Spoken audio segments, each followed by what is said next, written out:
जैसे रिफ्लेक्सिव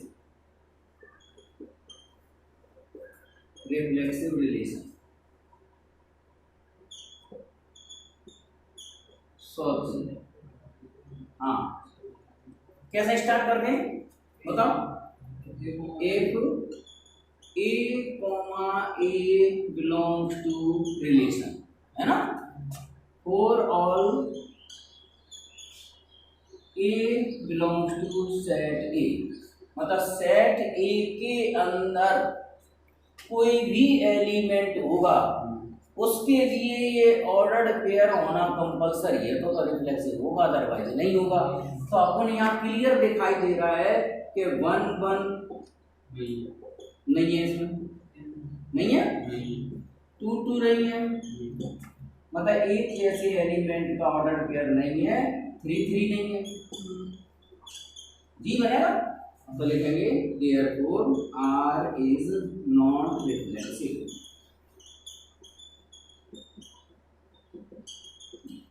चलो, तो इसका मतलब यस ने ध्यान से, यस, अगर इसका मतलब जैसे ये रिफ्लेक्सिव में ये लाइन लिखनी है हर हालत में, ठीक है, ऐसे ही सिमेट्रिक में ये लाइन लिखनी है हर हालत में। अगर ए बी वाला ऑर्डर्ड पेयर रिलेशन में है तो b a must be belongs to relation for all a b belongs to set A. ये वाली लाइन सिमेट्रिक के हर क्वेश्चन में लिखनी है, ठीक है। अब इसका मीनिंग क्या हुआ, अब सुनो, इसमें हमारा देखो यहां से जो ऑर्डर पेयर लेंगे वो इसमें से लेंगे, तो हम देख रहे हैं कि 1 2 बिलोंग्स टू रिलेशन, तो इसका उल्टा दिया है क्या, 2 1 बिलोंग्स टू रिलेशन, इसका मतलब इसको हम सिमेट्रिक बोलेंगे। ओके, तो लिख देंगे देयरफॉर R इज सिमेट्रिक। संक्रामक,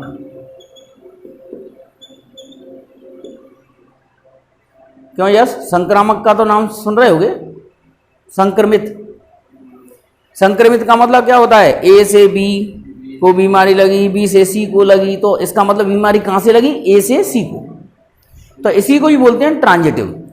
इसका मीनिंग ये है कि इफ ए बी वाला ऑर्डर्ड पेयर रिलेशन में हो, ठीक है, और बी और सी वाला भी ऑर्डर्ड पेयर रिलेशन में हो, तो हर हालत में ए सी वाला ऑर्डर्ड पेयर रिलेशन में होना चाहिए फॉर ऑल, ऐसे भी लिख सकते हो,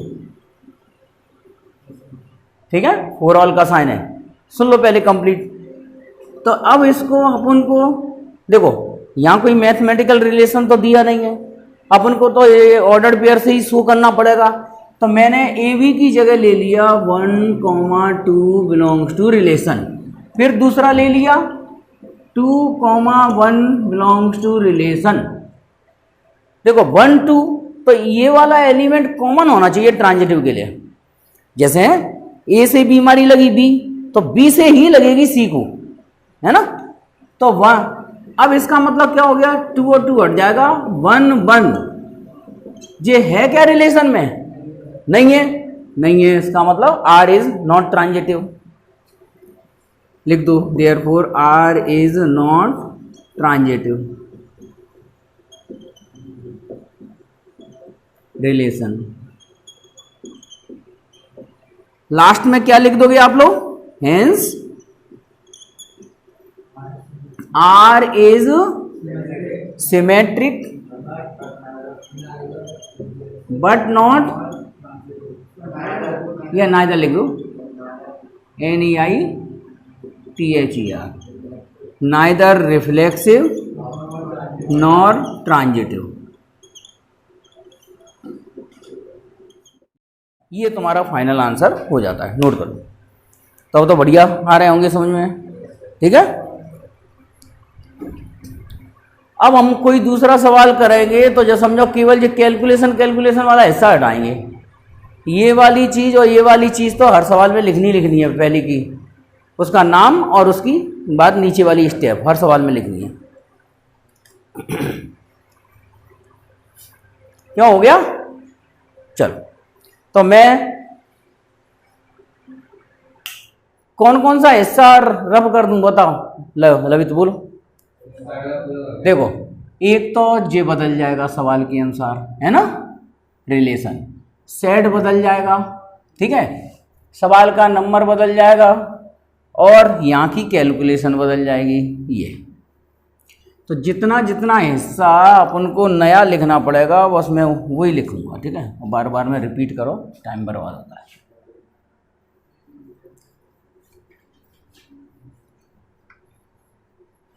बस, ठीक है। अब बताओ सवाल कौन सा? इक्विवेलेंस रिलेशन का मीनिंग समझ लो। जो रिलेशन रिफ्लेक्सिव होगा, सिमेट्रिक होगा, ट्रांजिटिव होगा, उसको हम बोलते हैं इक्विवेलेंस रिलेशन। मतलब इक्विवेलेंस रिलेशन अगर शो करना है तो तुम्हें तीनों को ही शो करना पड़ेगा, ठीक है। चलो अब बोलो कौन सा सवाल बताएं? 7। चलो बुक देना बेटा।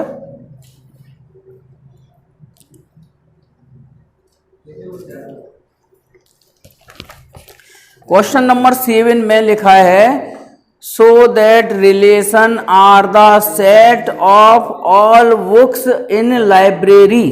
क्यों? तो सेट ए को लिखोगे A equal to set builder form में लिख दो x such that x is a book, ठीक है, इन अ लाइब्रेरी, है ना।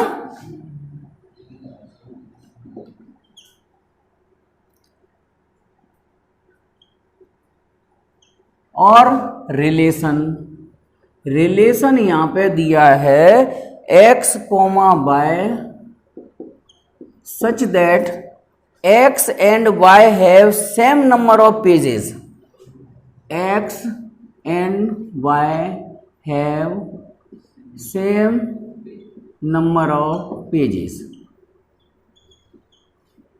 अब बताओ कर सकते हो सॉल्व इसे? चलो थोड़ा थोड़ा और बता दें। तो देखो पहले अपने मन से सोचो कि हम इसमें क्या क्या लिख सकते हैं। इसमें क्या लिखें बाद में नोट कर लेना, बाद में, पहले समझ लो एक बार। इस रिफ्लेक्सिव में क्या लिखें?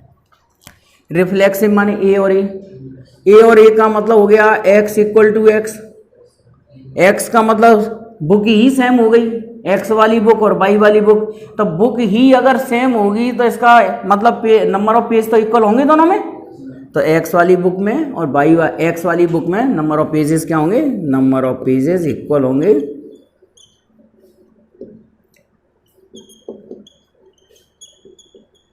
तो लिख दो आर इज रिफ्लेक्सिव, ठीक है भाई। एक्स एक्स का मतलब जो हो गया किताब ही एक ही हो गई, एक्स वाली किताब एक्स वाली किताब। जैसे नूतन 12th की किताब नूतन 12th की किताब लेटेस्ट वाली जैसे 2020 की है, तो उसमें तो दोनों में इक्वल पेज होंगे बस। तो इसका मतलब इक्वल पेज वाला रिलेशन क्या होगा? रिफ्लेक्सिव। अब इसके बाद सिमेट्रिक बताओ। देखो सिमेट्रिक का मतलब है कि अगर एक्स वाई के इक्वल है ना, एक्स एक किताब है वाई दूसरी किताब है, तो एक्स में वाई के बराबर हैं पेज इक्वल, ठीक है, जो लिखा ना x and y have same number of pages. तो एक्स और वाई में इसका मतलब वाई और एक्स में भी सेम नंबर ऑफ पेजेस होंगे। तो इसको भी लिख दो आर इज, और लैंग्वेज लिखना आता है ऐसे लिख दो एक्स एंड वाई हैव, लिख दो therefore x and y have same number of page. भाई किताब भले ही अलग अलग है, एक्स और वाई किताब दोनों अलग अलग हैं, मगर पेज उनके इक्वल है तो आप लिख देंगे आर इज सिमेट्रिक, ठीक है। अब ट्रांजिटिव में क्या लिखोगे? ट्रांजिटिव में लिखोगे अगर एक्स और वाई में पेज इक्वल हैं, ठीक है, एक्स वाली बुक है, वाई वाली बुक है, इन दोनों किताबों में क्या है, नंबर ऑफ पेजेस इक्वल है, और वाई और जेड में इक्वल है ना। ए और बी और सी में रिप्रेजेंट कर दो, चाहे एक्स और वाई में रिप्रेजेंट कर दो, क्या फर्क पड़ रहा है। अब इन दोनों को ऐड कर दिया करो अधिकांश केसेस में, तो ऐड कर देंगे तो x plus y equal to y plus z. तो यहाँ वाई और वाई कैंसिल हो गया, एक्स इक्वल टू जेड। इसका मतलब एक्स वाली बुक में और जेड वाली बुक में क्या है, नंबर ऑफ पेजेस इक्वल है ना। तो लिख दो आर इज ट्रांजिटिव। हाँ भाई, यहाँ जो रिलेशन दिया जाएगा उसी को बोला जाएगा x and y have same number of pages, ठीक है। तो इक्वल की जगह लैंग्वेज भी लिख सकते हो, इक्वल नंबर ऑफ पेजेस, ठीक है। चलो, तो आर इज ट्रांजिटिव हो गया। तो हेंस क्या लिखोगे, जो रिलेशन रिफ्लेक्सिव हो, सिमेट्रिक हो, ट्रांजिटिव हो, तो that is R is called equivalence relation. R is equivalence. Question number 9, इसमें रिलेशन उस सेट दिया है, क्या दिया है, x belongs to Z, x belongs to Z, और सच दैट 0 से ग्रेटर है x और 12 से लेस या इक्वल है, मतलब 0 से ग्रेटर या इक्वल है x। इसको ऐसे ही रीड करते हैं ना, x is greater than equal to x and x is less than equal to 12, ठीक है। और तो इसमें नंबर कौन कौन से आ जाएंगे, अगर अपन इसका रोस्टर फॉर्म में लिखें, 0 है ना, 1 2 3 डॉट डॉट 12 तक, ठीक है। और relation defined by, relation is defined by R equal to, क्या दिया है इसमें, कौन सी, ऊपर वाली कंडीशन, फर्स्ट वाली, चलो ठीक है।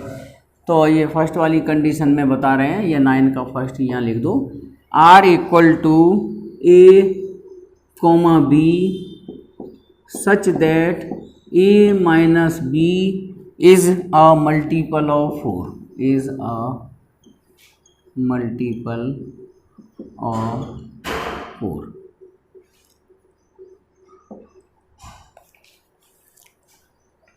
ठीक है। तो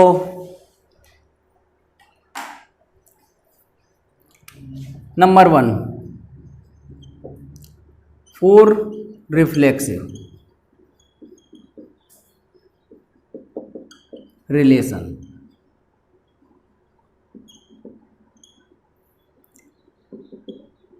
if a comma a belongs to relation for all a belongs to set A,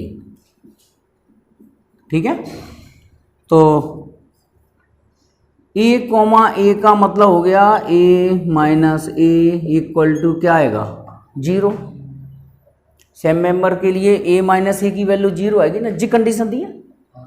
तो a माइनस ए अगर 0 है तो अपन इसको 0 इंटू 4 लिख सकते हैं।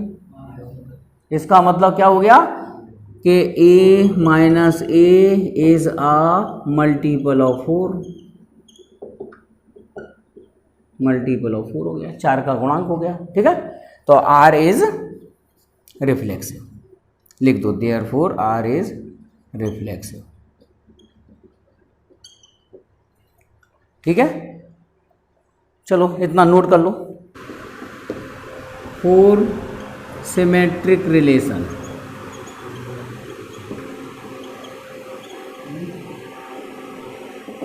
देखो सिमेट्रिक रिलेशन में अब तो जो तुम लोगों को रट गया होगा कि अगर ए और बी वाला ऑर्डर्ड पेयर रिलेशन में हैं तो हर हालत में बी ए वाला ऑर्डर्ड पेयर रिलेशन में होना चाहिए for all a b belongs to set A, है ना।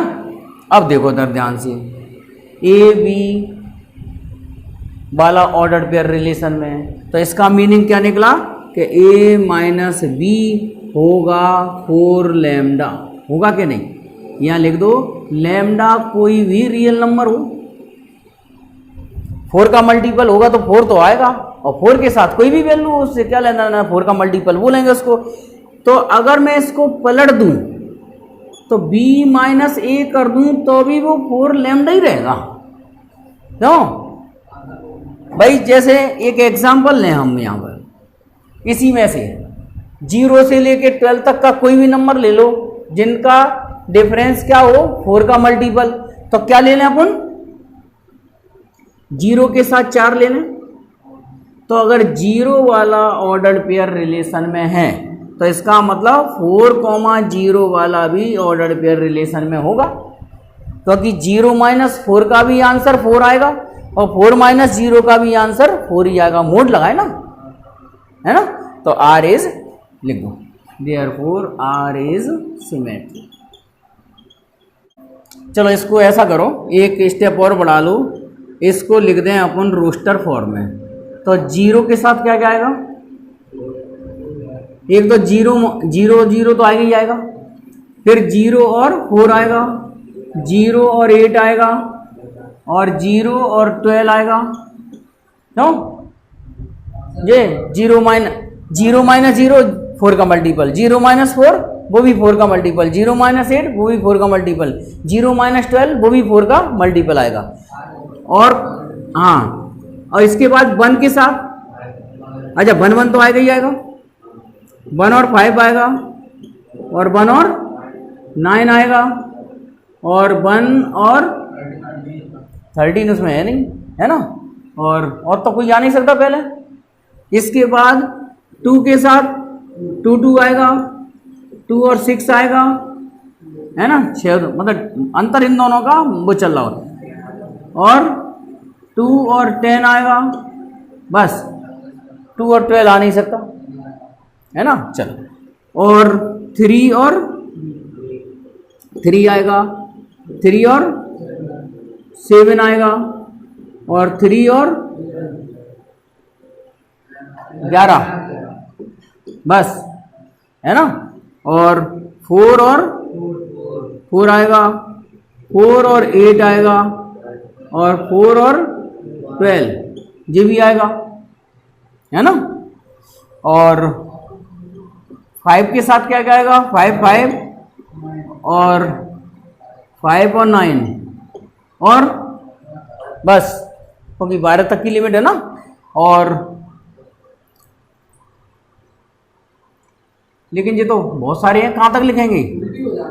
ठीक है, और 5 के बाद ठीक है डॉट लिख दो बस, अब अपन को ऐसे कहाँ तक लिखेंगे। चलो, अब अपन तो क्या और बताना था अपन को? ट्रांजिटिव। तो अब यहाँ देखना ये ट्रांजिटिव है क्या? अब तो दिख रहा है ना ट्रांजिटिव, पहले नहीं दिख रहा था, अब दिख रहा है रोस्टर फॉर्म, इसलिए मैंने बनाई, ठीक है। लेकिन अगर अपन मैथमेटिकल करें, अब जैसे ये तो 0 से लेके 12 माने 13 या 13 एलिमेंट्स हो गए, और 13 का कार्टेशियन प्रोडक्ट 13 गुणा 13 169 बनेगा। तो ऐसे, हालांकि पूरे तो नहीं आएंगे लेकिन कुछ तो आएंगे। चलो, अब इसके बाद ट्रांजिटिव शो करना है, तो वो कैसे होता है देखो। तीसरी कंडीशन फॉर ट्रांजिटिव रिलेशन। तो ट्रांजिटिव रिलेशन के लिए क्या लिखें बताओ? If a b belongs to relation, है ना, और b comma c belongs to relation, है ना।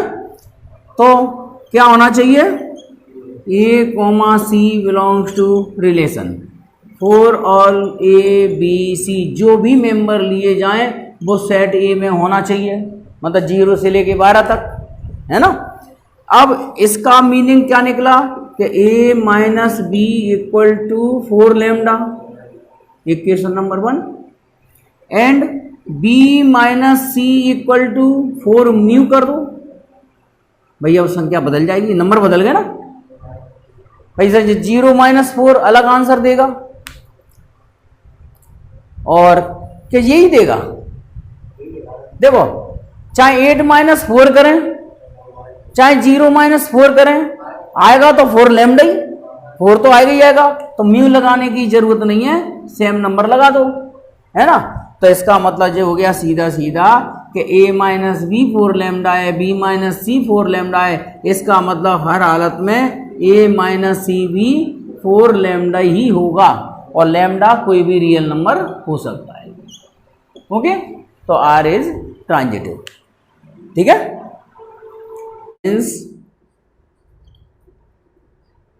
R is equivalence relation. ठीक है, या एक लाइन बढ़ाना चाहो तो और बढ़ा दिया करो, क्या कि since R is reflexive symmetric and transitive therefore R is equivalence relation.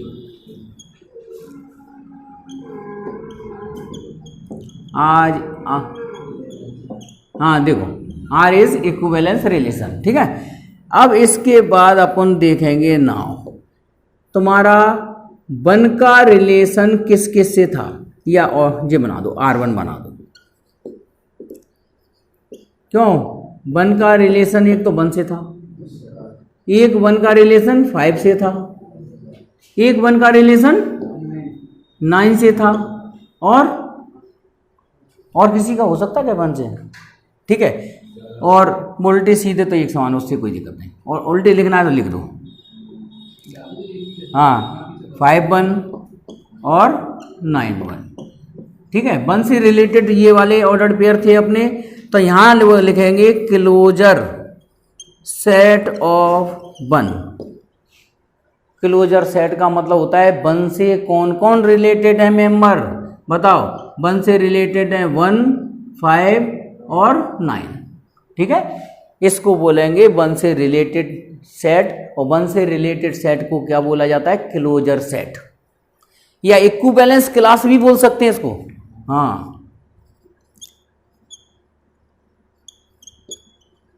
Equivalence class of 1 एक ही बात है।